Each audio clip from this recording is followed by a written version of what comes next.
आखिरी चीज है।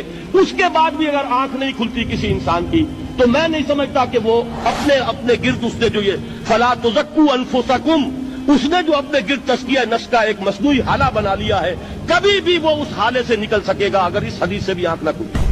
और वो हदीस क्या है? अल्लाह ने हुक्म दिया हजरत जिब्राइल को, फला फला बस्तियों को उलट दो उसके रहने वालों समेत। कि हजरत जिब्राइल अर्ज करते हैं कि अल्लाह फला बस्ती को उलट दूं, उसमें तो तेरा फला बंदा भी है जिसने पलक झपकने जितनी देर भी मासियत में बसत नहीं की। लेकिन हुक्म क्या हुआ बारगाह खुदाबंदी से? काला फकाला, हुजूर ने फरमाया, अल्लाह ताला ने हुक्म दिया जिब्राइल को, इक़लिब अलैहि व अलैहि, उल्टो इस बस्ती को, पहले उस बदबख्त पर फिर दूसरों पर। क्यों? इसलिए कि इसका चेहरा कभी मेरी गैरत में सुर्ख नहीं हुआ, उस चेहरे का रंग नहीं बदला।